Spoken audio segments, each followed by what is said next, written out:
He kōna ipurangi tēnei nā te reo irirangi o Aotearoa.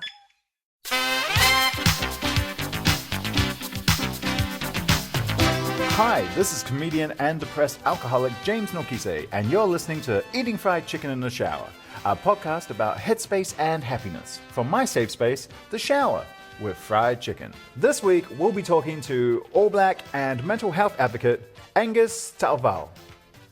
We'll be talking about stepping up. If I can use my platform to try and promote, being able to talk to your mate or talk to someone to ask for help, trying to fix someone's life. Why wouldn't I? Stepping under. The shower is actually the hot topic after the game. Yeah. Because you want to beat everyone in here. Yeah. Because it's got the best shower and you can sit down. And stepping out. Like it is balanced. Like you can't just be like, oh, rugby. Some of this will get a bit real. The language, the subjects. So make sure you're in a safe space with your comfort food. And join us, eating fried chicken in the shower. Hi, and welcome to Eating Fried Chicken in the Shower with me, James Nokise. And today I am joined by professional rugby player, Angus Ta'avao. Did I say it right, bro? Not too bad, but better than the commentators. What's the worst? Because, sports commentators and Samoan last names. Man. And Māori last names and Tongan last names. What's the best one you've ever heard of yours? When I was in Aussie, I think they get tripped up with the two A's. So it's like Ta'avao. Ta'avao. But I don't know where the U comes from. It's like 2A vowel. Maybe they mishear the instruction. And it's like, no, mate, it's got two vowels in it. Oh, Ta'avao. Or the Ta'avao. Ta'avao. That's a classic one. Because were you a Warriors fan when you were growing up? I think more the names like Famawina. See yo. I was like, see you later. I felt like that was almost an art form. I was like, they must be doing it on purpose. No one can mispronounce. I'm sure, like, so the family would be hearing it, be like, "Wait, who are they talking about? My son, or is?" Because my last name, it's if I say it to you, I go Nokise. You go, oh, Nokise. But when it's written down, Nokise, it just does something, and people don't know where to hit the vowels, which is why I was, asking you about your. And I had Nokise, like they'll misspell it.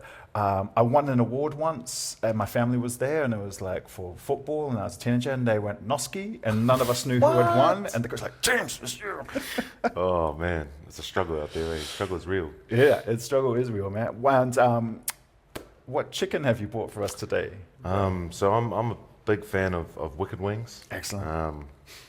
Can't go wrong with the dirty bird, especially on a Sunday. It's sort of like your, it's the holy meal. Yeah, tornatties and it's the tornatty. With the family, having feeds. Probably feel it later, but man, it's just like you get the crunch, you get a little bit of spice. I think it's the winner. Let's dig in. Are we in there? Yeah. Oh yeah, absolutely. Man. Can't call it eating fried chicken in the shower and be suspenseful without eating fried chicken in the shower. Absolutely. Oh look. Oh my gosh. There it is. Can we get a shot of that? That's the shot. There you go. No lies detected. Are you what do you call them? Like is it a wing we're told they're wings. I think that's important. We're told they're wings, and so we can believe they're wings. I don't try and think about what it really is. But do you prefer the little drummy or the double bone? I like the little drummy. Because it makes me feel like I'm bigger. like you just did it in one. I think it's the beauty. You just go like, boom. Is this your first time in this shower? You must have been in here before. So, spoiler alert, we're in Eden Park, because that's how eating fried chicken rolls. We're in Eden Park shower. So I started at the Blues, so I was at the other changing room a lot. Right. But lately, been in this one, and the shower is actually the hot topic after the game. Yeah. Because you want to beat everyone in here. Yeah. Because it's got the best shower, and you can sit down. Like, you've just played anywhere 30 to 80 minutes of rugby. And you don't want to be, standing up too much. You're a bit beat. Preach. You can sit down. There's a bit of chicken in the change, sushi as well. Sushi in the shower. Maybe a couple of beers if you've won or not. I think that's our spin-off series. Sushi in the shower. Sushi in the shower. Rolls off the tongue as well. We're idiots. We should have pitched that. I don't know. This is pretty good. Have you eaten chicken in the shower before? Have you ever finished a game, just rolled up, sit there? No, I'll be honest, I haven't. But this could be the new thing because there's usually some chicken tenders. Yeah. So maybe next time Boom. I'll come here with my chicken, sit Yeah. down, actually have a shower, Yep. soak the chicken. So Hydration. Yeah, hydration. Get it nice and fresh. Yeah. There and you crunch. go. Is it? How long have you been in All Black now? Only 2 years, so I'm sort of like a late bloomer. I'm 30 now. Oh, so late. Oh, wow. When you got these 19-year-olds coming through, with, you know, that were born in 2000, and they're looking at you and start calling you old, you think, man, it doesn't feel long ago. I was like the 22-year-old, Yeah. you know, and there was the other old guys. Now I'm the old guy, but Do you tackle them a bit harder when they call you? Like, I just give them a look. Hey, nah, I'm not old. yeah. I remember I was, not long after I debuted, I was down in Mangere Bridge, running at the field, and there was a bunch of kids playing, and after I'd finished doing my running, I sort of went over to my shoes and started, you know, have a drink of water, getting ready to go to the car, and the mum comes over with the, hey kids, that's an All Black, get a photo, and like that was my first sort of experience of like, oh frick, like Yeah. you know, I actually am, and it's That's pretty cool. it's an awesome, I suppose, club legacy team to be a part of. Yeah. And, you know, like they say, once you're All Black, you know, you're always an All Black. Yeah. Is it strange though for you? Because like you were saying, you know, you're like an elder in the changing room, but you're also a 30-year-old Samoan, so you're a junior in the Samoan culture. Oh man, and don't you know what? You go to the family and you just Yeah, get your head seriously. down, get the tea and... It is because I think if you're not from a Pacific culture, or maybe if you're from a different culture, the physical change people don't understand about like it's a genuine the cultural hunch. Yeah, 100. Hey, you know Yeah, when tolo, you tolo, excuse me. Sorry. And it's like, and you're guess what? What are you 6'4"? About Yeah, 6'5"? 6'4". 6'4", yeah. So you're a big brother, and then just go into the kitchen as soon as you go in, like conform. You go down to 5 foot. Yeah. Show back up at sore training. back. Yeah, oh, Angus, you might need some physio. What have you been doing all weekend? There was a wedding. I had to serve. Oh man, I suppose that's the thing. I was at a funeral the other day, and it's almost, well, it's not sad, like, but a lot of times you only see the family at things like that. Yeah. But I suppose I met family that I didn't even know I had, you know, the other day. So it's always cool to go to those. Well, I wouldn't say cool, but No, I know what you're saying. you know what I mean? Like it's Dude, because I find, especially I travel for my job.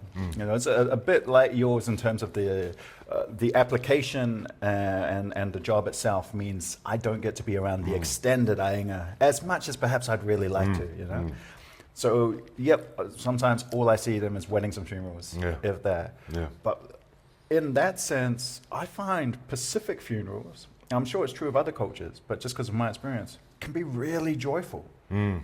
Like sad, but you know, in between the crying, just moments of reminiscing and storytelling and joy and the piss taking. Because it doesn't matter your status as soon as you're back and as soon as you're around that table with your cousins. You know? get the feeds. Get the man, feeds.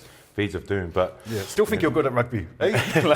oh man, I went down to the fams and it's funny, you know, all these family I haven't seen in ages, and I think for about 20 minutes I was just standing taking photos with and aunties like this. Hey, come here, get a photo. But like, you know, I'm not fluent in Samoan as well, so but talking about like the joyful, all the ministers getting up and you know speaking about the past and the memories, and you just hear the laughter in the you know in the church, and you sort of can't help but just laugh. You know, some things I didn't even know what was being said, but just to talk about their life and I suppose celebrate their life and then farewell them amid the tears. But you know, always the humility to laugh about it, and man, it's. And you always think like when you're not fluent in Samoan, and they'll say, you go, oh, I guess the minister said a formal but very funny joke, and then your uncle tells you the translation like they were swearing about he's a bloody what? Still owes me $20. yeah, actually the way those yarns, man. So is it comforting for you to have those family moments? Is it sad to like have them and then just go off? Because you're a family man yourself now. Yeah, I suppose, you know, like you were talking about traveling with your your job and with rugby, you know, a lot of the times we're on the road. Think about World Cup last year. I try not to. Yeah, well, yeah, no, neither do I. But that was like 8 weeks away from home. Which in itself, the experience was awesome. Japan, man, beautiful country. But you know, you're away from your family. I think having my son really changed my perspective on life. And how old was he when you went away? he was 2. Oh wow. Yeah, so he's got a genetic disorder. So he was born with a lot of health problems, and where he is now, he's in a pretty good space. But it's always tough being away, and then, man, you think about the missus putting the team on her back, like, and I think when I was at World Cup, he was sleeping like terrible, like waking up early as, and I just, you know, just after that, just appreciate, you know, what the wife does for the family. But I suppose I'm going a bit of a tangent. No. I think it's important because, you know, that's stress and outside factors, you know, and also 2-year-olds, they don't understand, eh? They're like, it's all one big long stimulus for them to agree. So, 100%.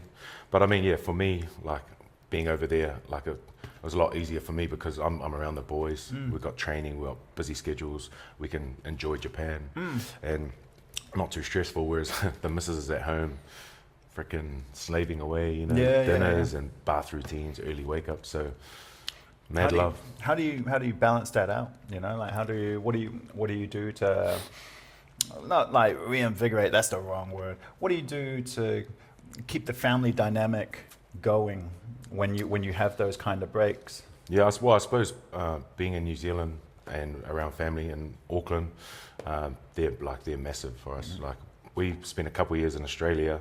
That's where my son was born. Another memory that I suppose it's part of the journey. But playing for the Waratahs and being away from a family there, and it was just me and the missus, and he had his health problems. It was tough. So having family here to lean on helped us a lot.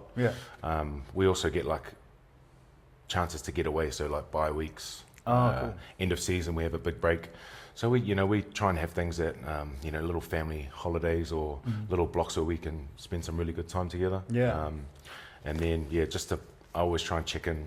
Me and my wife are pretty good at, sort of talking to each other and opening up.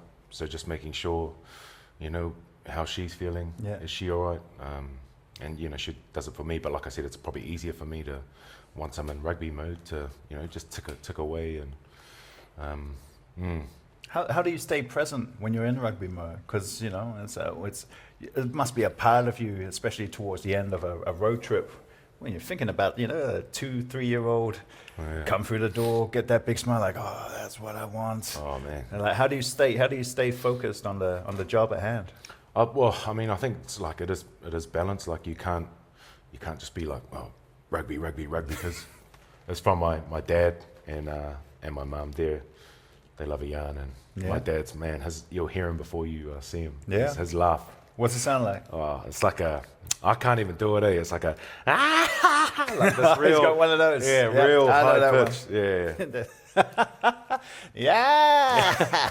But the thing is, he laughs at his own jokes before anyone else. He's that guy. Uncle. And it's something that's not even funny, but he'll like nudge you, and you just laugh because he's laughing. There's a Tofinga footballer.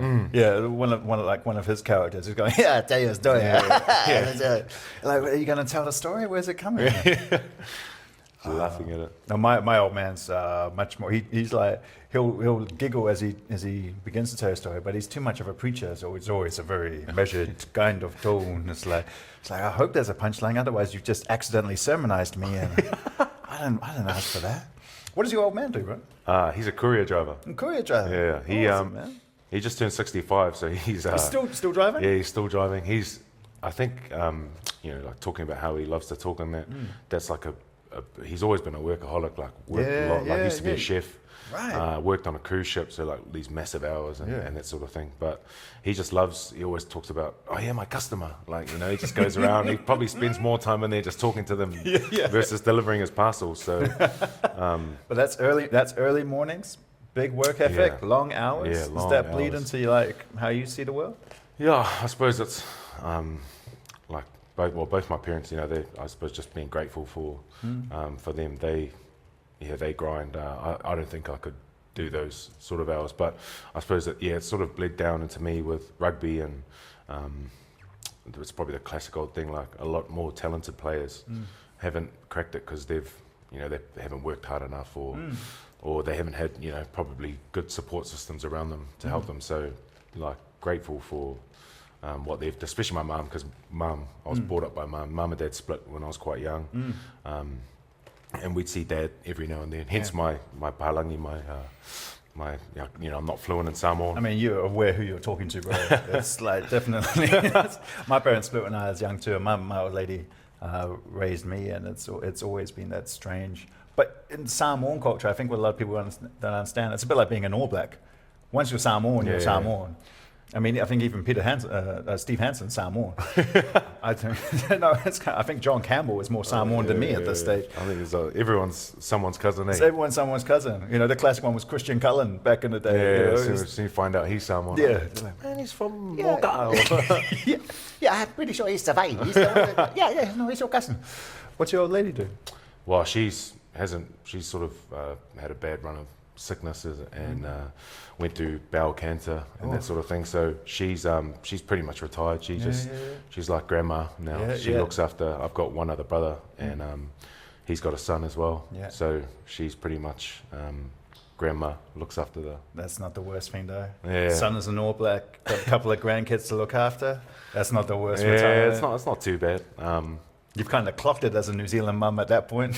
Yeah, I think she's pretty proud, and I suppose the journey like to get to where I am, she's like been the biggest. Yeah, part never of that, stops. Yeah. And she always says like, you'll never stop being my baby. And I'm like, frick, I'm like 30 years old now, and I'm. And Dad's the Samoan. Yeah. So she's the Palangi. Yeah. How big is she? In terms of size. Yeah, size. Yeah, she's It's like not massive, but I think is the height from you, or is this tiny Palangi lady coming up to the All Black club going, hey? Well, because my brother's short and stumpy. Yeah. My mum's, she's not super tall, but her dad, he was 6'4", and he was the shortest of like 7 brothers or something. So wow. I probably get my height from her, though. from that side.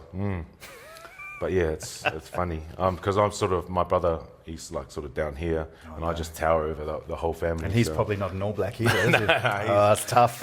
Thoughts and prayers to your brother. Oh, but he'll make sure that all the gears are his though after the season's done. He's always in there raiding my bags and that.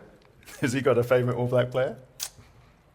Me? Nah. I was going to say, because like, obviously he's proud of you. Yeah. Is there anyone who's like, hey bro, can you just... Oh, Ben Smith. Ben Smith? Ben Smith. 100%. He's always like, bro, can you maybe get a pair of boots from Ben Smith or something? Or like, bro, can you get a picture? Or... No, because my family can be like that with comedians. That's why I has. So like, hey, do you want tickets to the gala? Oh, who's on the gala? I'm like, I'm on the gala. Like, that's why you're going. That's why For you're me, it's like, going. No, it's not. Is Dahem with that? Is that their favourite?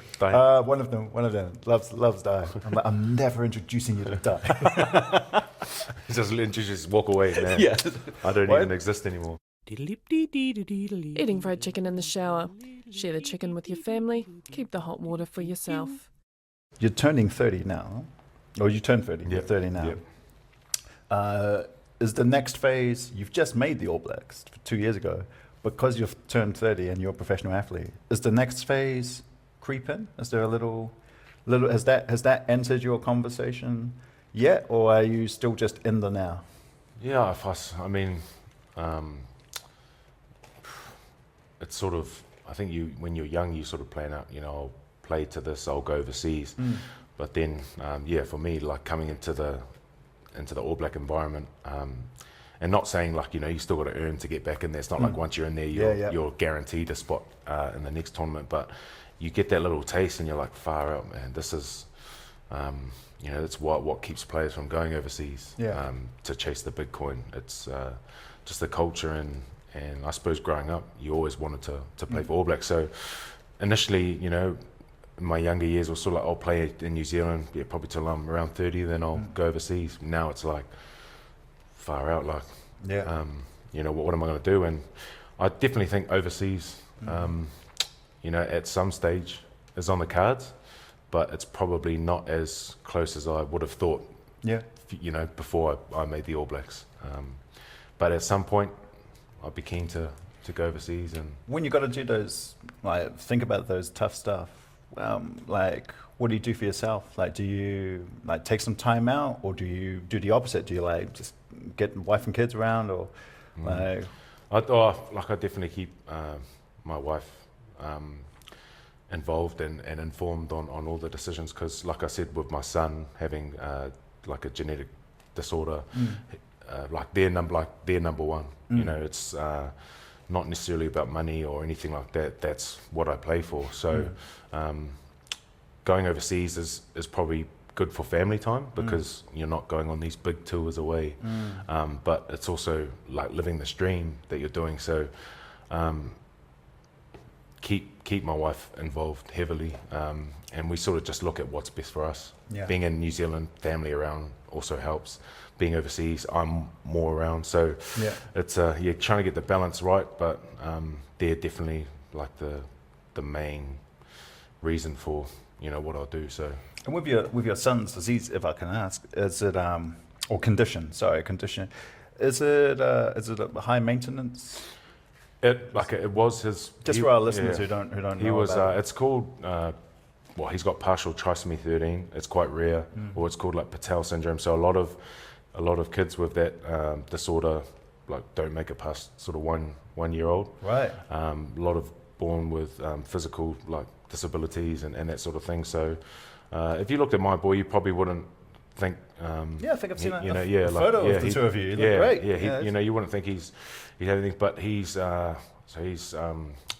developing a lot slower. So he just started walking. So he's 3.5 now. He just started walking like sort of just before lockdown. It's another level, like being a tutu man. Walking, he can't. He's just waiting for you to get back from the World Cup. That's all. Man. He's taking his time. He can't talk. So there's a few other things, but I suppose compared to you know, you look at kids with sort of his disability and that sort of thing, he's doing pretty well. But like what that means in the future, for your, you know, they said it's hard because. Was there anything you guys do for yourselves to like, if you when mum's taking care of the boy, that you guys can just like have some time and? Yeah, I think it's. I mean, we just make sure we're both all right. Like, I suppose. I don't even know what I just at the post. No, it's very cultural. You at the post, depositing the money to the so she's happy.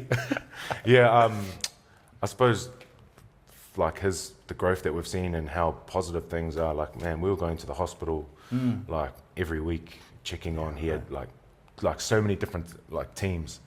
It's like people aren't. You go to a doctor. He's like, oh yeah, what's his has he got any conditions or? And you're like, oh, we almost need to print a piece of paper with everything that's going on. Right. So for him now, like, man, he stopped seeing like respiratory, so his lungs. He stopped seeing cardiac for his heart.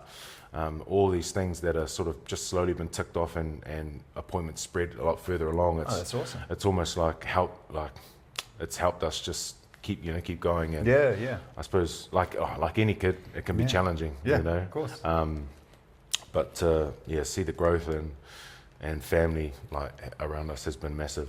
Like, when we get a bit of time, sort of, I suppose just like anyone, it's nice just to any mum and dad out there that offload to the grandma or grandpa or something, just time to relax and regenerate before. Is he a bit of an inspiration to you? Like, is he, look at your son. What's your son's name? Leo. You see Leo going, good player development going on here. I better go and do my player development as well. Yeah, 100%. Because was he born just before you were an All Black, or? Yeah. So he was born, and he's probably a big part of why I am an All Black, because I went to Australia to try and play for the Wallabies, funnily enough. Oh my God. So God, thankfully I didn't get. But I went to a Wallabies camp. Yeah. But thankfully Michael Chika didn't pick me up. So it's too much KFC. It's just KFC. It's a wafting up. So you were saying that Michael Chika didn't pick you for the Wallaby. Yeah. So thanks to him, didn't pick me, and then he was born in Sydney. Right. Randwick Children's Hospital, shout out to them, they were awesome. But when I didn't get my contract renewed at Waratahs, like overseas wasn't an option. Right. Because just my son, his sickness, the state he was in. So I was like, oh, well, we'll come home with no guarantees. I signed a contract with Taranaki for Mitre 10, but I didn't have any Super Rugby contract. And so like the reason why we came home was for him. And it's just crazy, man, just to think like it's all, I'm like a big believer of, if it's like, not like destiny, but like if it's meant to be, if you do what you can control, like there's a path, there's a sort of a journey. So, you got some, when you're getting hit and you're tired, just like that little mental fatigue, you got a little someone back home, you gotta get your ass up off the floor. Hard. And like, I got a little tattoo to owed to him. I like before the game, he's in my little goals. Like, I have him down there, and like I said before, he's the reason why I play now. So he's a big inspiration for me. You got that big dad energy going on. And then you get to go home and see him after the game, and then whether you've lost or, I think that was a key. Like after World Cup, gutted, but it was like, man, I get to go home and see my son. I'm still alive and healthy. So. And you're only 30, man. You'll get another World Cup. Well, I mean, as a prop, you're like a fine wine, So there you go. You develop as you get older. So I'm hoping that my wine keeps developing. Absolutely, man. What do I want to talk about? I want to talk about uncertainty, bro. Because we just, we're in the pandemic. You're soon to be back playing. You're recovering from an injury. But all of it, like when you talk about like not having a contract, then you get into a team. When things were like shutting down for, the level 4 lockdown, like things, with your son and whatnot, but also with your career, what's that like for you? I can tell you what it's like for me, performer, international, everything's evaporating. But what's it for you? Yeah, I mean, I suppose we got into lockdown and there was all this talk, but we've been through so much already. Like talking about that uncertainty, when I was coming up, it was like you'd sign a contract, 2 years. Yep, sweet. 2 years would go by, I sign another contract. And then I get to this point in my life where I'm like, far out, like I don't have a contract for next year. But I suppose it was just about, it was like a real eye-opener, really, because it was like, okay, I still believe I've got talent to play rugby, so I know I'm going to be playing again. When that is, I wasn't sure, but it was like, now's a good time to start looking at, what's life after rugby, and that sort of thing. So got a few chains moving in that sort of sense. But over the lockdown, I sort of just extended with New Zealand another year just for a bit of certainty in a time of uncertainty. But it was, I suppose, I just try to look at the positives. Like, man, here's a chance for how long was it? Was it 3 months? I think 3 months. Yeah. Here's a chance that I'll probably might never get for a long time, where I can just have family time. When's the last time you had those 3 months? Literally, like probably never. And I suppose, like for me, it was looking around at people like losing their jobs. I almost felt definitely a lot more grateful for my position, but I felt guilty that I still had a job, whereas a lot of New Zealanders and people around the world were going into like a bit more of a struggle. So I just counted my blessings and was just grateful for the position we're in. Well, you also got your family as well. Your dad's a courier driver. Was he still working? Yep, yeah. Because he's essential. Yeah. So, but he's also 60 at least. Yeah, he's 65 now. So, did you have anxiety? You're 60. He's a sociable 65-year-old courier driver. Hey, I shook his hand like, no, Dad, no. It's cross all the boxes. And frick, he's like got this. He's had this cough for so long. Oh no! And so like he literally like he'll cough and people probably be like, wait. Have you got a mask? And I think this is the story he told. I went into my customer and they said, have you got a mask? I said, yeah, it's in the van. He's so blasé, like he just carries on like no dramas, But that's Dad. But I suppose I wasn't worried about him. Yeah. Maybe I should have been, because but I think when I see him, it's like, Dad, I don't think he's like 65 and at risk, you know. He looks pretty young for how old he is, Yeah. so that might throw me off. But I suppose I just always look at him like, oh man, he just carries on, you know. But I suppose you see people passing away, in retrospect, you're probably thinking, was that the best idea? But I mean, he's still going strong. So Yeah. And like, did you ever have any moments during it where you were like, oh, maybe this is it? Like, even though signing a new contract, you know, or were you just like, no, it'll come back, it'll be...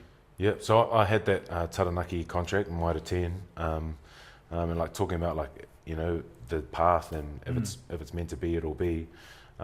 Like, I've had all these little moments over the last few years that it's like happened for a reason. Like when my son was born, I broke my leg a few months beforehand, and we didn't know he had a genetic disorder through the whole pregnancy. So if I wasn't injured, I would have been flying to Africa just after he was born for 2 weeks. Wow. And I would have been away from, you know, from the family. And man, that roller coaster of him being born, going into ICU, 2 weeks later getting results that he had a genetic disorder, like I would have been away for all of that. Right. And man, it was emotional, like thinking like, we walked into this room and there was like the geneticist, a support person, and maybe a doctor, and you're thinking, this doesn't look good, you know. And then so we've had 2 weeks in ICU. Our little man's he's got tubes, he's on all these drugs. So you know, you've this newborn, you know, this thing this kid that you love so much, and then 2 weeks later you walk into this little room and they're like, yeah, he's got a genetic disorder. And then it was like, just hits you. And then my missus like burst out crying. So I'm thinking, oh, I've got to be strong, support. And then, But you also kind of want to cry as well. yeah, 100%. Like, it's all these emotions are going through. And then we sort of get home, and I call up my family, and I just burst into tears, and I was like, frack, like trying to tell them, but I suppose having their support, like from that phone call, they were like, man, it's like everything's gonna be all right. See, it's Buzzy thinking about it now, just to where he is. Oh, it's crazy. That's ainga though. Yeah. Like when you say that, I remember getting sick.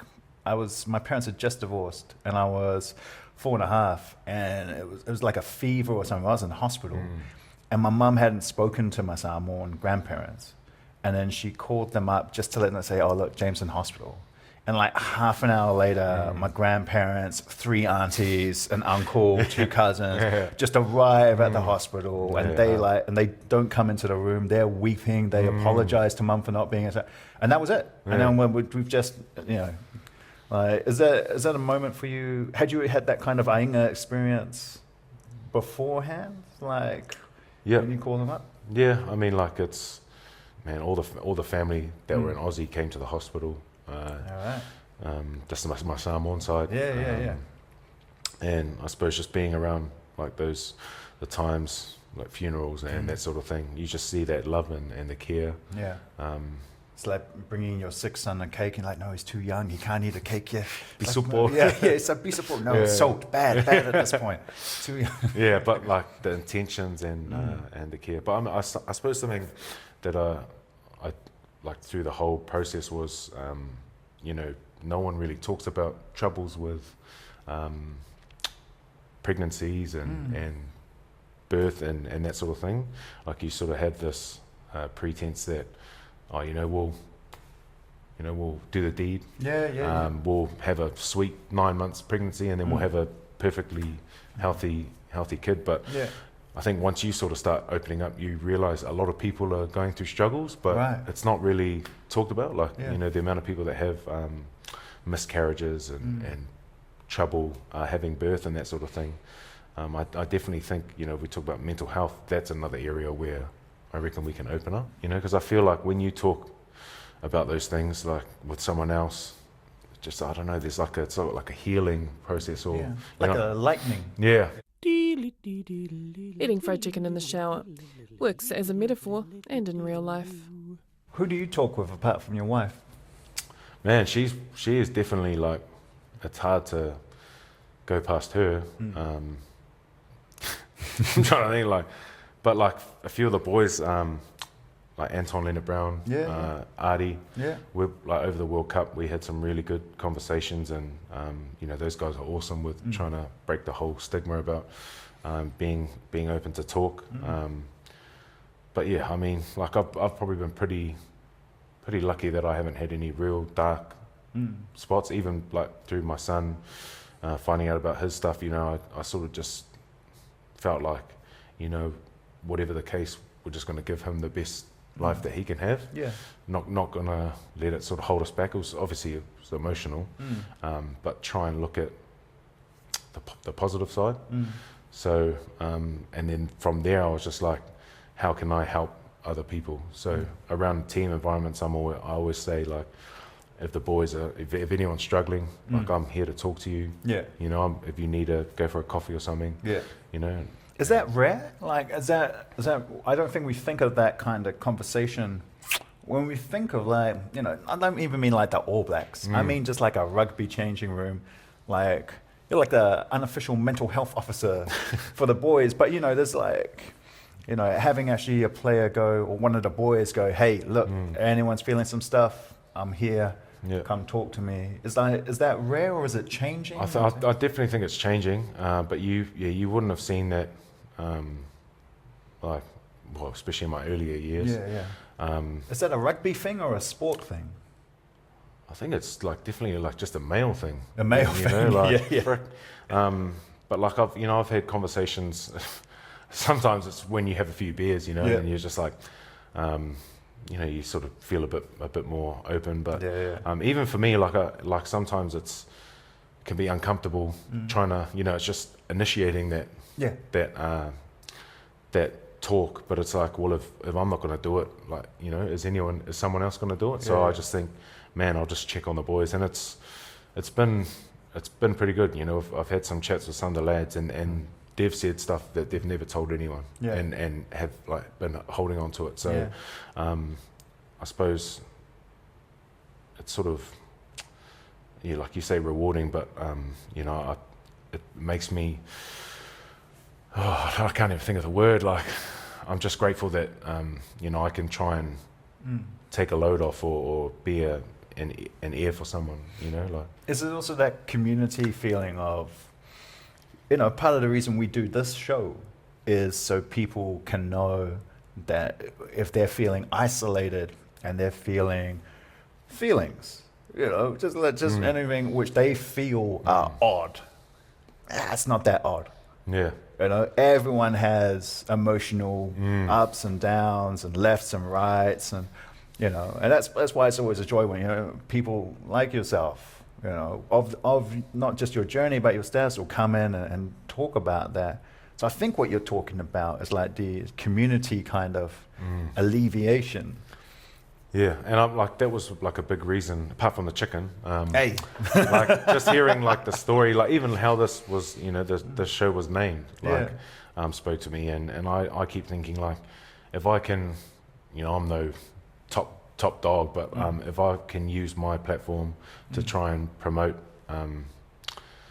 you know, being able to talk to your mate or talk to someone to ask for help, if I can, you know, trying to fix someone's life, why wouldn't I? Is it a joyful job, like what you do? I know it's an exciting job. I know it's like it's a dream job. Is it a joyful workspace, or is it a stressful workspace? We are in Eden Park, so I don't want to, you know, throw the All Blacks under the bus at all. But you understand what I mean. Like, are you able to enjoy it now, or is it going to be something you enjoy further down the track and you're just in it now? Yeah, I think it depends who you are. Yeah. Like, you sort of see guys that are so engulfed in it. They want to be the best. They do everything. Whereas I like to try and go on a more balanced sort of view. Like, rugby to me is not like life, you know, like my family's life. I want to enjoy things. So when I was at the World Cup, to keep going back to World Cup, but I suppose just a good example was like, man, I'm going to train train my ass off, work Yeah. really hard, but I'm also going to embrace this competition. I'm going to enjoy what I'm doing. Yeah. Because like I said earlier, it's like, that's when I'm at my best, when I'm not too engulfed in something, but I'm like just taking things in. So when we'd run out to a game, Yeah. man, these drums are going, Yeah, the yeah. fans are screaming. I was like cracking up. Like, Yeah. I was literally like laughing when I'm running out onto the field. That's awesome. And then we have a haka. Yeah. And then you're like, you're pumped up for that. Yeah. And then you're running off, and there's music playing, and the crowd, the atmosphere, and I'm just Yeah. like pinching myself, like, gotta just appreciate where I am. Yeah, And but then that's awesome. I think that's what we all hope. Yeah. Like when you're a kid and you have that all that extreme, that's kind of what you imagine doing. Is Yeah. like you do want to be running out there going, "This is all. Yeah, we're gonna do the haka. Yeah." And you're probably thinking like, man, should I be laughing? And I'm like, oh, I don't even care. Like, I'm just loving it. Like, I think that's great for the fans to see as well. Is to go, "Hey, that dude is having a great time." It was fun. There was we had a photographer, Hannah Peters. She followed us, and she snapped me while I'm running out, and I just got this massive grin on my face, man. I'm like, that just sums up like how I feel about being in that environment. Yeah. But that's surely what it should be like. You know. No. Yeah, I think if you, like, the reason we played rugby when we were younger, because we're having fun with our mates, and I think if you lose the essence of that, is it fun anymore? And like I said, some guys will view it differently, but for me, I want to be having fun and enjoying it. So, and yeah, there's times where I'd probably need to turn it down, but I definitely can't excel without enjoying it. We ask this of every guest. Is there anything you would like to share in the shower? I think I've sort of shared pretty much everything I wanted to share. I suppose. Thanks for having me. Oh no, thanks for the chicken. Absolutely. Take it home to the missus. I wouldn't want you to. Yeah, well, she did actually drop in there. Hey, bring me some. I wasn't sure how much it was going to be, but man. No, you can have the leftovers of mine too, man. Contribution to the family. But I suppose like going on what we were saying before is just try and breaking that stigma on mental health and asking for help, and also being available, because I know, I wouldn't know many people that would not want to help their friend or something. So is there anything that you do to, like, when you need to ask for help? It's easier for you now, but thinking back, is there like anything you remember that's someone who hasn't necessarily asked for help, but kind of feels that they need it, that they can do for themselves, so just prepare to get ready? I suppose it's just to know that they're not alone. Like, I just know how easy it is for people to put a mask on. Yeah. Like my cousin took his own life, I think it was 4 years ago now, and my brother had seen him like a week or so before, 2 weeks before, and he was, you wouldn't expect anything. Yeah. So I suppose it's for people to understand that they're not alone. And I know it's hard to ask for help, and you might think that there's no one there to help, but man, there's someone, I reckon, for everyone to have their back. Is that part of what fuels you, if it's all right to ask, is that part of what fuels you wanting to speak out, is having a family member take their own life? It's definitely a big part of it. And to see, I think especially with a lot of young rugby players, aspiring rugby players, and the pressure that they're put on to maybe, to try and provide for their family, and they don't necessarily make it, or they hit a wall and think that's the end, and take their own life, and it's just like, man, like, well, it's sad to see that they felt like that was their best option. It would be better for everyone if they weren't there, and for me, if I see that, and if I can try and positively impact someone, then what, like, why wouldn't I? And if I can help change that stigma of showing vulnerability, being able to to reach out and ask for help and break through that wall, because I feel like people hit that wall and think everything's over, but man, probably on the other side of that wall is greener pastures. It's life, it's growing, it's learning, it's moving forward, but people probably don't see that, and for them to, how easy it is to not even show, to act like everything's normal, and then boom, they're gone. It's heartbreaking, really. It's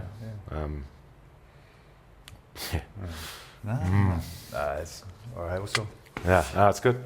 It's. I mean, man, if like I don't really mind showing. Like you can be open, you can cry. It's normal. Yeah. It is. That's good. It's just you're a dad now, so you have to understand that dad tears are the most powerful tears in the universe, man. I'm going to go back to the World Cup, but when I came home from the World Cup, I went to pick my son up from daycare, and man, I just started crying. I was like, frick, like, this is my boy. You get all Simba on it. My son. Oh, I'm not Mufasa, am I? I think that makes you Mufasa. Do I die or? No, I think you just got to grow to be. It would be down at don't take that metaphor. Your son will be watching you. You'll go into a ruck. He'll be like, no. Scar will be in there. Who'll be Scar? Oh man, not the Lion King tangent. Angus, thank you so much for coming in and sharing some chicken, sharing some kokoreo, sharing the show, brother. Yeah, pleasure. Thanks for having me, brother. Appreciate you. Eating Fried Chicken in the Shower was produced by Charlie Bleakley and presented by me, James Nokise. The engineer was Blair Stagpool. The executive producers for RNZ were Justin Gregory and Tim Watkin. Subscribe to our podcast however you just found this podcast. Or, if you're listening on the radio, go to RNZ's podcast page and look for the chicken.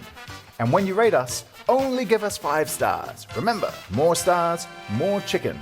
And if you want to share your safe space or comfort food, tweet me at James Nokise. If you need support, text 1737.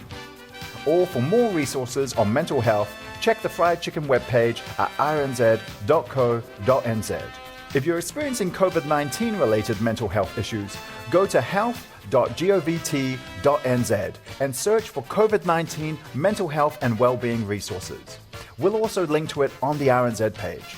Faftailafa, matewa.